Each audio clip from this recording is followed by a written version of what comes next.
Hello and welcome back to another episode of Slice and Dice Ecom. I am Josh, the founder of ClickSlice, and once again, I'm Matt, and I'm head of sales. I didn't get a chance to say we're joined by Matt. I know, sorry. But it's good, you're so eager, right? That's Yeah. awesome. No I just problem. looked at the camera and I look like a zebra. Guys, if you think Matt looks like a zebra, let us know in the comments. It does. I think you look good. Silk. Nice. Yeah. Six Silk, if you want to sponsor me, would appreciate it. Yeah, no, awesome. So in this episode, what we want to be discussing is really, really important actually, is KPIs for e-commerce SEO. Such a big topic because I think a lot of brands and agencies are guilty of just saying, yep, you're ranked number one, keyword rankings, it's a success. And it's not always the case. So let's take it from the basics, right? Matt, what would you say are the most crucial KPIs that brands should look at when they're working with an SEO agency? Cost per acquisition always comes down. But it also, I think you have to go one step before is your analytics set up correctly? Because if your analytics aren't set up correctly, your cost per acquisition, your revenue per session, all of that just goes out the window.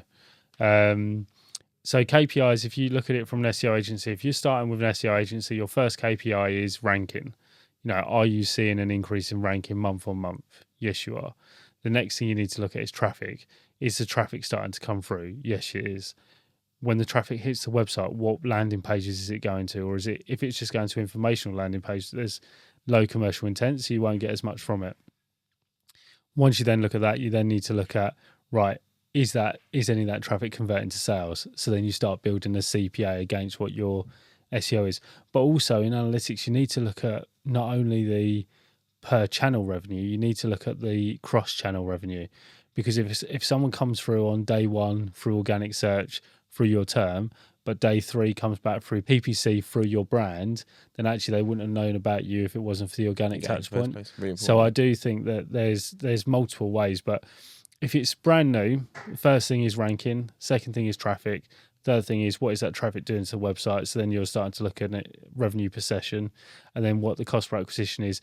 If you're paying, say, £1,000 a month for an SEO service, you've got 20 orders that month. That means your cost per acquisition is £50 at that point, and you transpire it from there. Yeah, no, awesome. Well said. Again, I think if you're speaking to any SEO agencies out there and you're a brand watching, if they are just saying, well, rank number one, like, you're not hiring SEO to rank number one. You are, but the real end goal is you want to make more money. And do you remember a few years ago when you talked to a social media agency and they say it's all about building the community? Yeah. It's like, well, how do you get paid? You get paid in money, not in community subscribers. Yeah.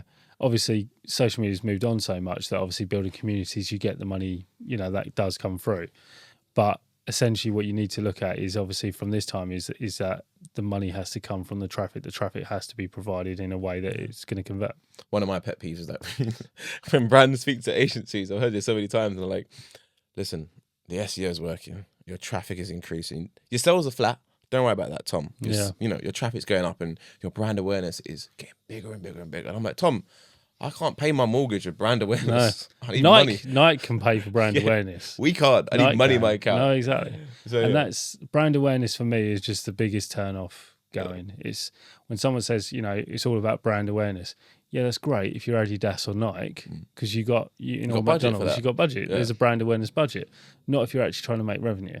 Yeah, agreed. So unless you have money to waste, I would say, and you're starting your brand in the early stages, try to avoid the brand awareness. Just make money from any channel you invest in SEO, Google Ads. I don't mention brand awareness. Yeah, it's the biggest annoyance. Yeah, so if you're watching this, any ecom brands and Matt says brand awareness on you to a call, please let me know straight away.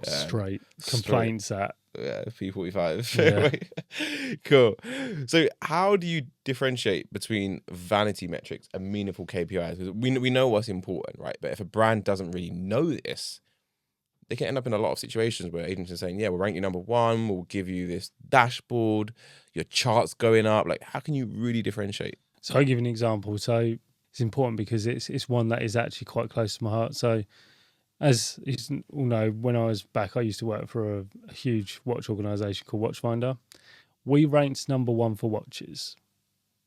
Did we sell a watch off of that term? No, because we're high end. We sell Breitling, Rolex, Omega, Cartier. We're not your Casio, your calculator watch on your wrist or anything like that. And essentially, it was a vanity metric because people, it was important for us to obviously be there because we wanted to be number one, dominate our market. But actually, would it have been better actually spent targeting other terms which are more related to our product? So the vanity metric there was, being number one. The truth metric is that we looked at how many sales we're making from that individual term. Yeah, no, that's really, really important. Again, I think another part with the vanity metric, like you said, is just ranking for the right terms as well. Like search intent is so big. So you rank number one for watches.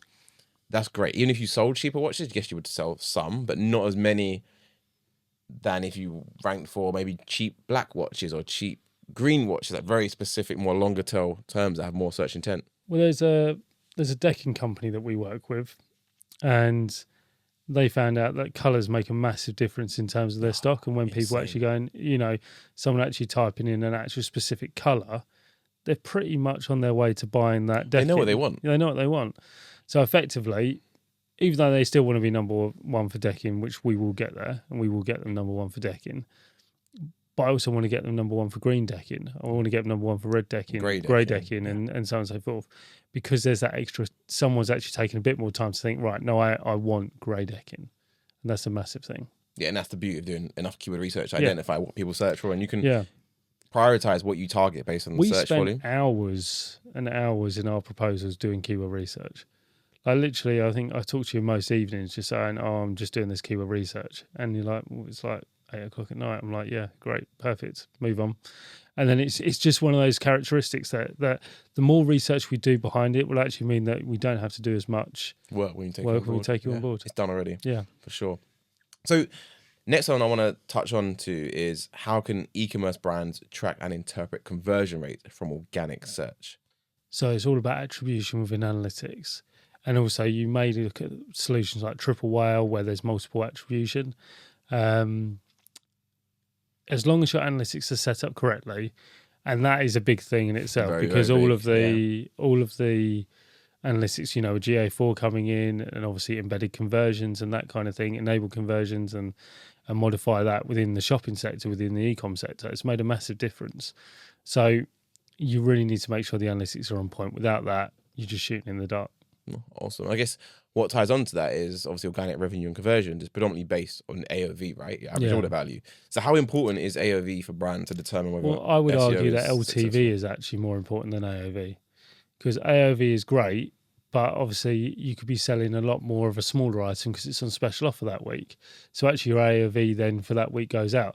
So I tend to look at, if your e-commerce business is a long-term business and it's a multiple purchase business or subscription, whatever, LTV comes into play.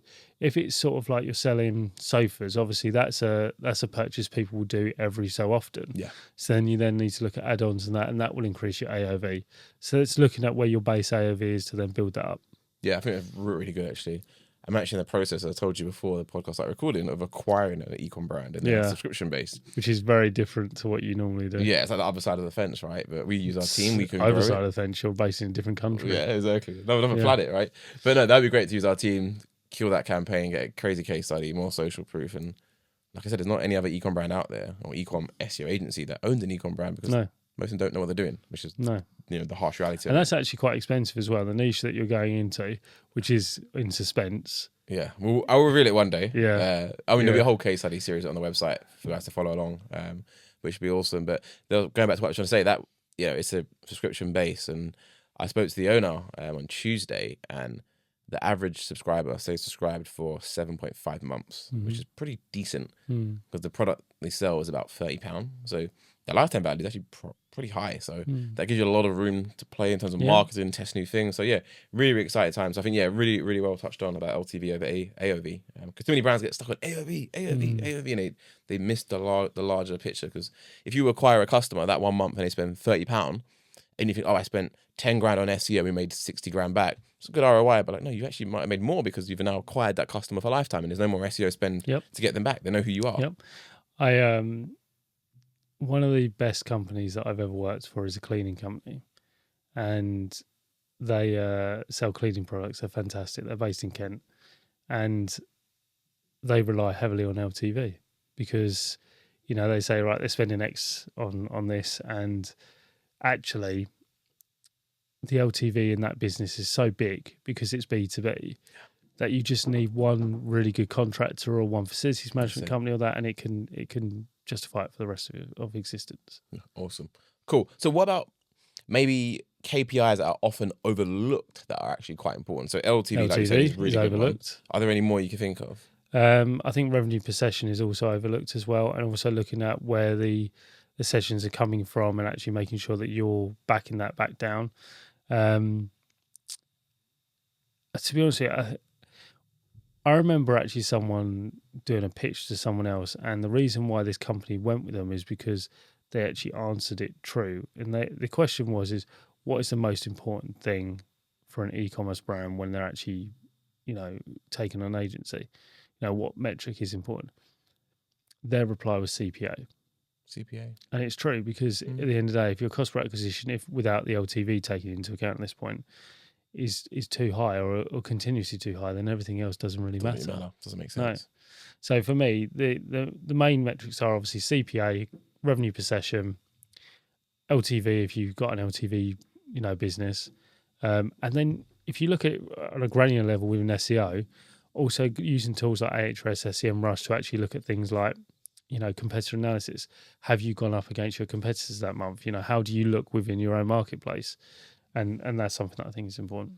Yeah, and I think to add on to that as well is too many brands just focus on the transactional keywords, which obviously is great to make money, but then they just say, yeah, I'm ranking number one for this blog post that gets 10,000 hits a month. It's like, you can actually increase the revenue of your SEO campaign by just adding CTAs in those blog posts that we discussed in a previous episode, right? So it's just taking more of a holistic approach. And what we do really well, I think, in comparison to some other agencies out there, is we try to squeeze as much money possible out of every single campaign in terms of the ROI it generates, because we know the more money we make our clients, the easier our life is. Their retainer, yeah, we don't have to get any emails. There's no calls.